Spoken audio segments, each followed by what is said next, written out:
Muchas gracias. Pues muchas gracias, Nicole. Muchas gracias a todos por estar presentes. Y bueno, pues comenzamos.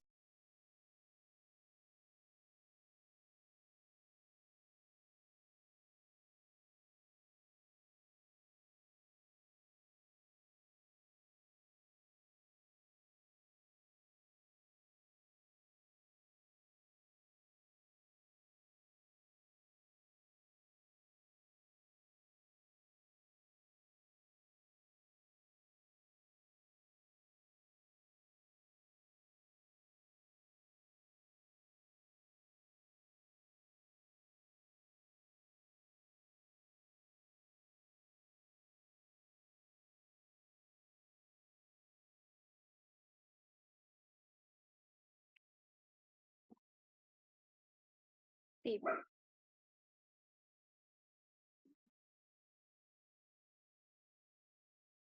Bueno, me parece que están estrechamente relacionadas ambas situaciones. Entre la obesidad y el sobrepeso, que básicamente lo que los divide un poco son escalas de índice de masa corporal. eh, la relación que tienen con nuestras emociones está estrechamente relacionada por el factor principal, que es la inflamación.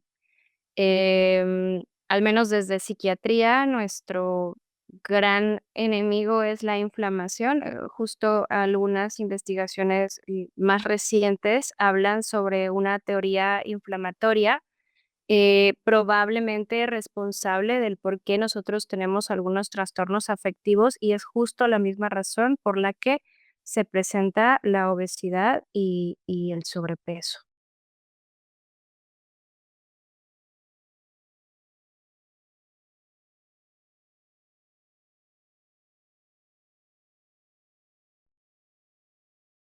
Versa. O sea, puede incluso empezar con un trastorno afectivo de cualquier tipo, llámese trastornos de ansiedad, trastornos depresivos, trastornos mixtos de ansiedad y depresión, estrés agudo, estrés postraumático, o sea, todo lo que nos lleve o que esté implicado con el aumento de niveles séricos, que igual es que tampoco son niveles que se elevan por mucho, simplemente un pelín por arriba de lo normal, y que esto condicione que haya una disminución de la absorción de serotonina, que esto se presenta en gran parte de los trastornos afectivos, es decir, todas las enfermedades que afectan nuestras emociones. Muchas veces comienza por ahí, y posteriormente nos lleva al sobrepeso, que es la gran parte de las veces, pero pues no dejando de lado los trastornos de insomnio, o que a veces no es que el paciente tenga principalmente un trastorno afectivo, sino que a lo mejor primero tuvo sobrepeso, luego se vino encima uno de los componentes del síndrome metabólico, por decirte, o sea, a lo mejor un diagnóstico como diabetes, y esto condicionó que el paciente, tras el diagnóstico, bueno, pues entonces empiece con síntomas afectivos, y posterior, incluso a pesar de tratamiento, sea difícil poder llegar a su peso ideal.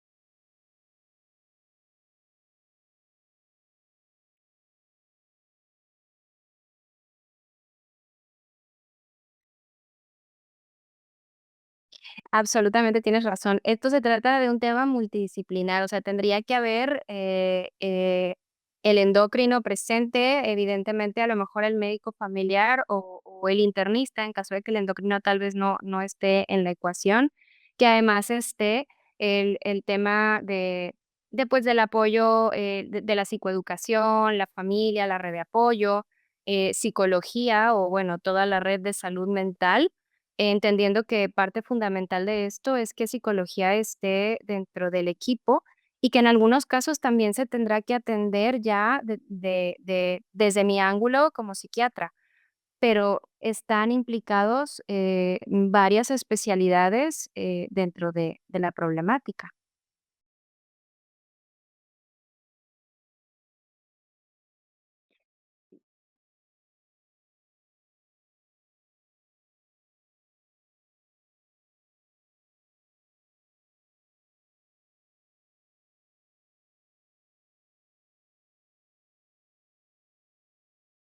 Sí, aunque no precisamente está relacionado con un trastorno. Vamos, em, una cosa es que un paciente cene tarde, que es parte de un hábito, y otra muy diferente es que ya entre dentro de los parámetros clínicos del síndrome de comedor nocturno, que para esto nosotros podríamos determinar que es una persona que tiene ciertas características, que consume gran cantidad de calorías después incluso de haber cenado y que a menudo esto pues está acompañado de despertares, de síntomas de ansiedad, de sensación de falta de control sobre su alimentación, insomnio, y que esto, claro, si lo analizamos desde el fondo, cuando nosotros a ver, voy al principio de todo, que creo que es un poquito más sencillo verlo desde ese ángulo.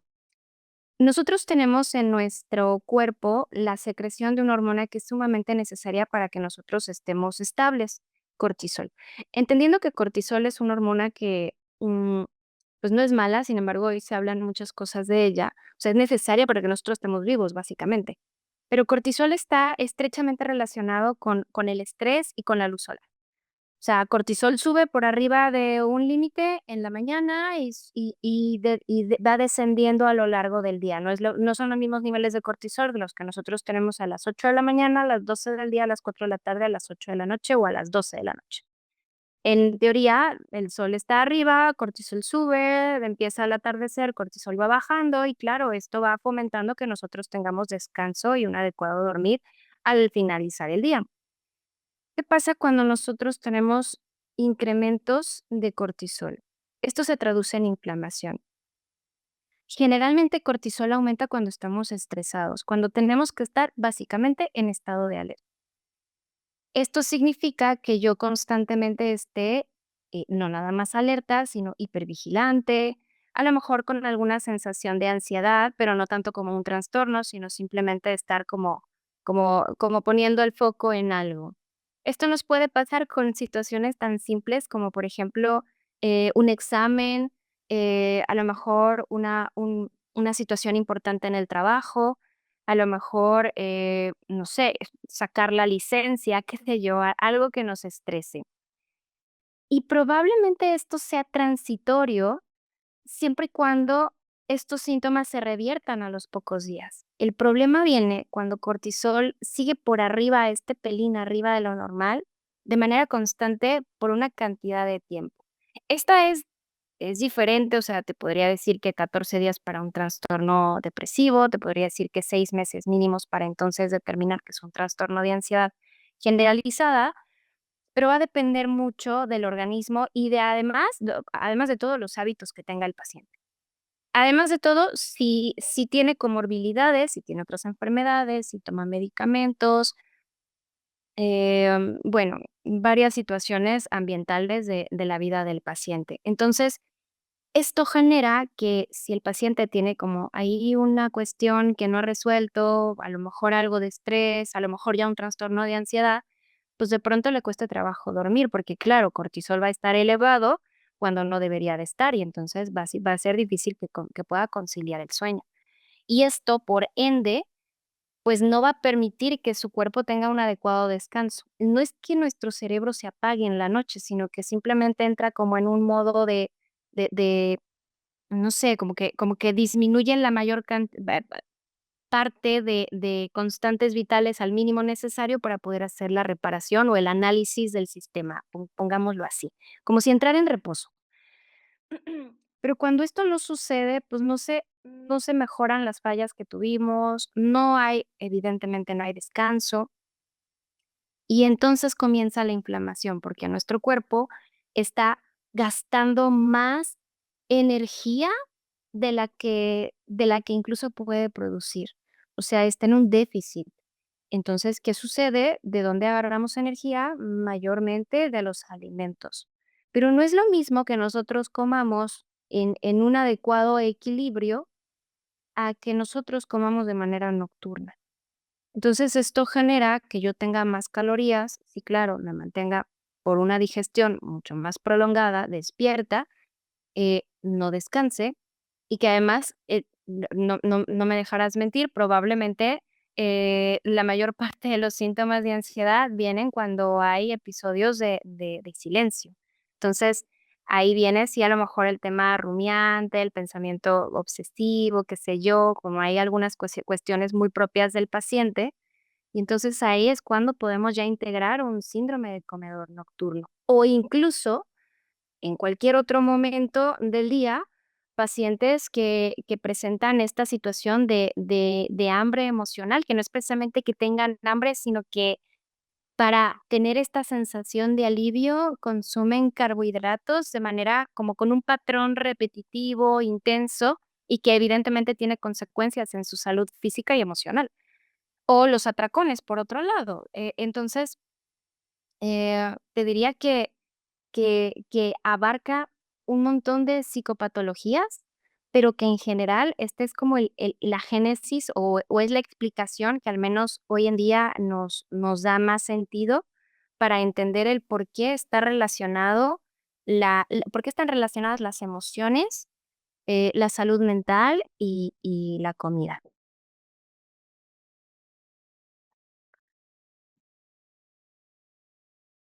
Sí.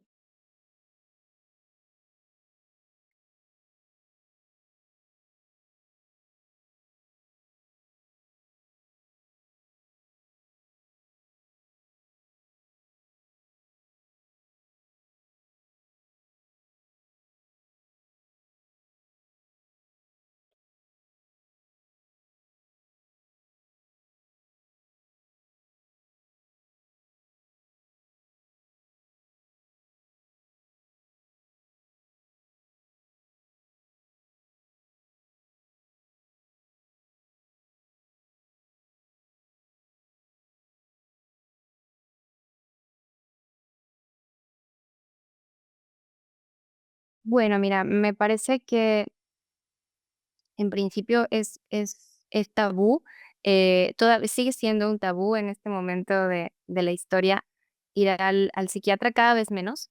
Eh, pues bueno, yo veo varios factores, datos de alerta, como por ejemplo que el paciente esté eh, recayendo en conductas previas que a lo mejor ya haya tenido en algún momento y que esto tenga por ahí algún patrón en su consumo de comida, qué sé yo, bueno, evidentemente tendría que acudir. Cuando el paciente determine que necesita o sabe que necesita o tiene este feeling de que necesita un poco más de ayuda, y no hablo nada más con el psiquiatra, sino incluso con el psicólogo, ¿sabes? Y el psicólogo, evidentemente, en algún momento que vea que hay una situación que no se logra, revertir con terapia, pues bueno, evidentemente al psiquiatra. Además de, hablabas de la diferenciación entre síntomas y trastorno. Bueno, la ansiedad es una emoción, y no siempre es un síntoma, porque así como cuando nosotros a veces estamos felices, pues también tenemos chance de estar enojados, también tenemos chance de estar ansiosos, pues no precisamente porque en algún momento hayamos tenido episodios de mucha ansiedad, entonces ya tengamos que ir a que nos chequen. Pero cuando esto se presenta la mayor parte del día, de manera continua, por un mínimo de 14 días, para mí es un foco de alerta. O sea, cuando ya 2 semanas son continuas y esto ya está afectando síntomas físicos como presencia de ansiedad, temblor fino, pecho apretado, una, una relación con la comida distinta a la que tenía antes, que está ocasionando eh, desequilibrio en su forma de funcionar, em, pensamientos obsesivos o que incluso, a ver, hablando de unas cuestiones un poco más extremas, que haya presencia de dismorfia o que se vea en el espejo y diga: "No me reconozco, no me siento cómodo con lo que estoy viendo", y ya intenté a lo mejor ejercicio, dieta, terapia, a lo mejor ya utilicé medicamentos y no encuentro una solución. Bueno, entonces sí, a lo mejor será tema de psiquiatría. No porque esté mal, no quiero dejar, la idea de que a lo mejor es que sea mental. Me refiero a que probablemente haya algo que equilibrar con cortisol y con serotonina, muy en específico, porque difícilmente va a ser algo que solamente esté en la mente del paciente. Generalmente es algo integral. Podrá haber ahí percepciones alteradas, pero es algo que se puede trabajar. Ahora, em, hay situaciones donde el psiquiatra primero o caen primero con el psiquiatra, y aquí también es algo que me encantaría que a lo mejor algunos colegas psiquiatras, si es que pudieran ver esto, pudieran determinarlo, y es que cuando nosotros tenemos, por ejemplo, pacientes que tienen trastornos de conducta alimentaria, trastornos por atracón o este síndrome de comedor nocturno, pues entonces también será muy importante a la inversa derivar con psicología, derivar con endocrino, derivar con nutrición, para entonces tener este mismo enfoque integral, ¿no?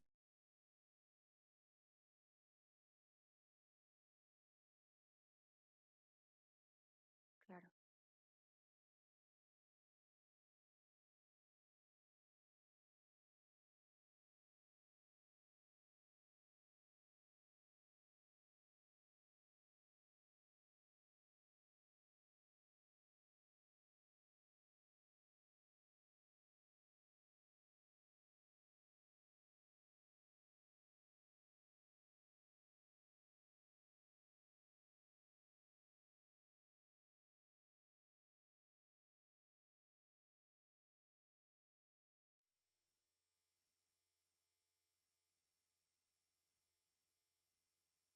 Sí, correcto. Dime.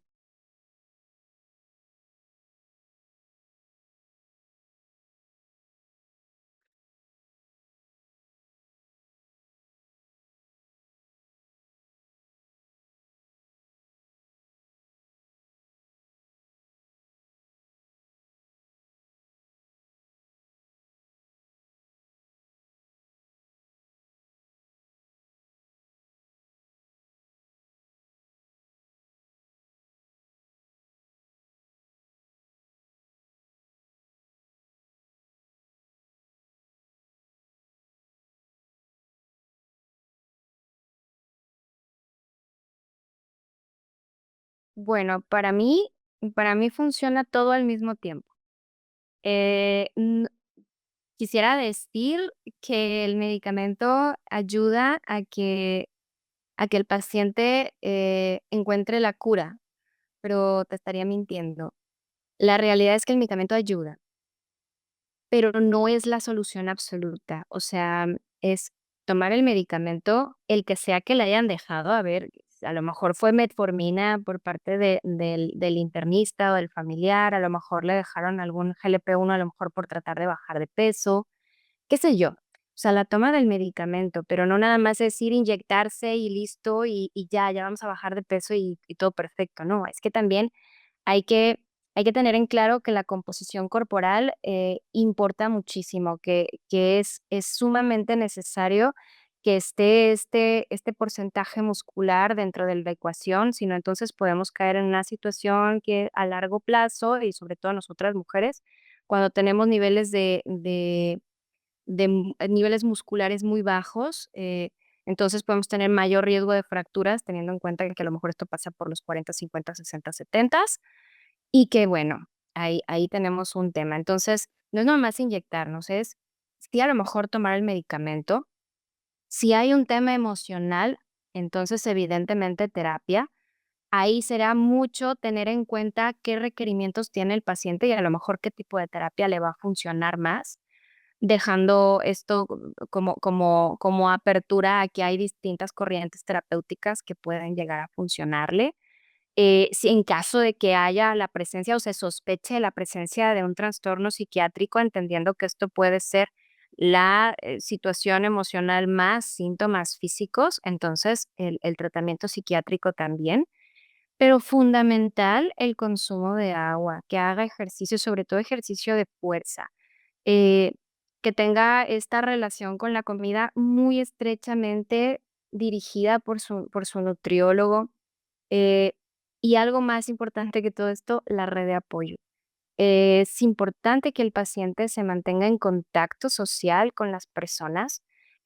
Puede ser que no tenga una red de apoyo vasta, a veces la red de apoyo solamente son 2 amigos y la mascota y está bien, pero es importante que no haya aislamiento social. Em, Y bueno, claro, mantenerse ocupado y etcétera. Yo creo que con todo esto ya habría mucho para mantenerse ocupado, pero me parece que es fundamental.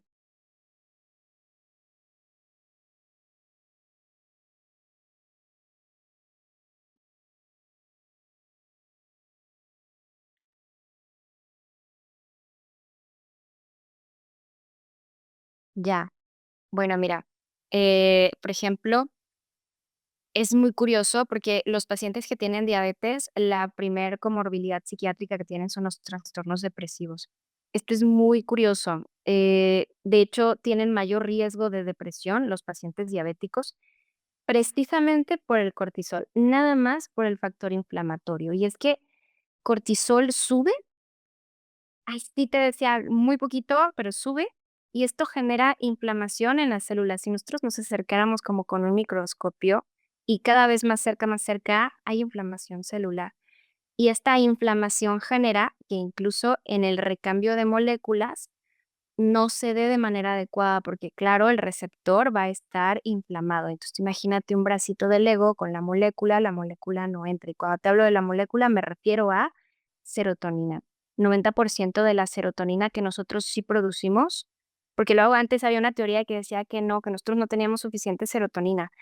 Bueno, es que a lo mejor no se detalló bien, pero sí producimos esa serotonina. Ese 90% se produce en el intestino, no en el cerebro. Y la mayor parte de la recaptura de esa serotonina también es en el intestino. Por eso es súper importante que que todo esté relacionado con nutrición y con las emociones, pero al mismo tiempo con los medicamentos que bajan la inflamación y evidentemente los que hacen que nosotros podamos bajar de peso. Pero volviendo al tema, entonces pasa que serotonina se produce pero no se recaptura de manera adecuada. Y entonces ahí es cuando tenemos un déficit, o podríamos documentarlo como si fuera un déficit, pero no es porque no lo produzcamos, sino porque no se recaptura. Entonces, esta inflamación de manera constante va haciendo como un círculo vicioso entre que cortisol esté arriba y serotonina esté abajo. Y esto genera, serotonina está relacionada con depresión y ansiedad. Básicamente son las mismas, hasta el momento, en este momento de la prehistoria, en el 2025, todavía no tenemos estudios de laboratorio que nos digan esto es depresión y esto es ansiedad. Entonces todo es clínico, pero son las mismas constantes hormonales alteradas para depresión y ansiedad. Entonces, por lo tanto, lo que sucede en este caso es que, pues bueno, eh, pasa lo mismo, solamente que dependerá mucho del contexto en el que el paciente se encuentre, que entonces pueda desarrollar un trastorno de ansiedad o un trastorno depresivo. ¿Cuál es la diferencia? Bueno, pues la depresión no es solamente estar triste, que esto es algo que a veces pensamos, ¿no? Es que está triste. No, la depresión va más allá de esto, incluso puede presentarse al principio, muy al inicio, con alteraciones en el apetito, alteraciones en nuestro pues, peso. Puede ser que el paciente baje de peso, pero también puede ser que suba de peso, en el sueño, con insomnio, insomnio de conciliación, insomnio de mantenimiento, pérdida de energía o que se sienta como fatigado, como apático, con falta en la concentración, que incluso tenga como el ánimo bajo, pero sin que constantemente esté triste, sino a lo mejor más teniendo la irritabilidad. Cuando esto se presenta de manera constante por un mínimo de 14 días, estamos ante un trastorno depresivo. Entonces, si además tenemos un paciente con estas características, pero que tiene diabetes, pero que a lo mejor también tiene sobrepeso o obesidad, sí es importante que reciba tratamiento psiquiátrico. Entendiendo que tendremos que estadificar si es un trastorno depresivo leve, moderado, severo, ¿sale? No digo que a la primera de cambio vamos a darle el medicamento, pero se tendría que analizar cuáles son las variables que están alrededor y cuáles son las opciones terapéuticas.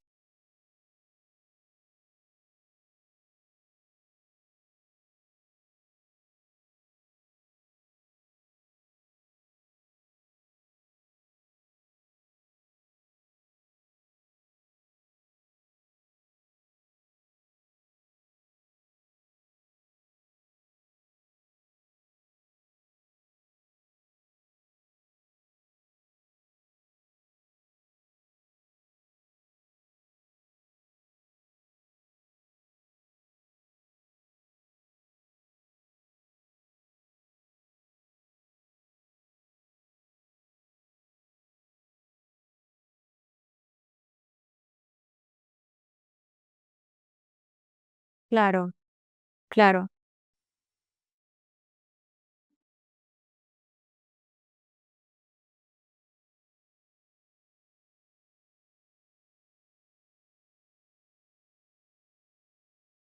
Mm, que no siempre el no siempre estamos hablando de que el estrés crónico esté relacionado con aumento de peso. Es uno de los síntomas, pero puede suceder que tengamos pacientes con diabetes, por ejemplo, que no tengan sobrepeso ni obesidad y tengan estrés crónico.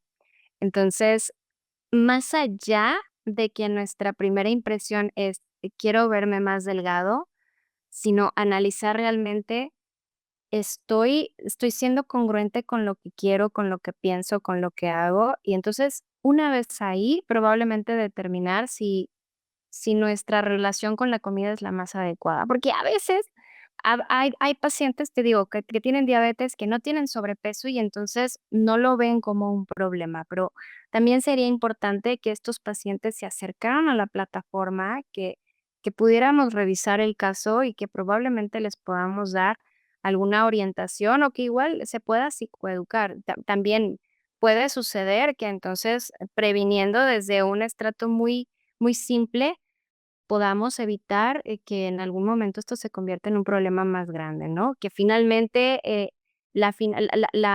objetivo de todo esto es la prevención.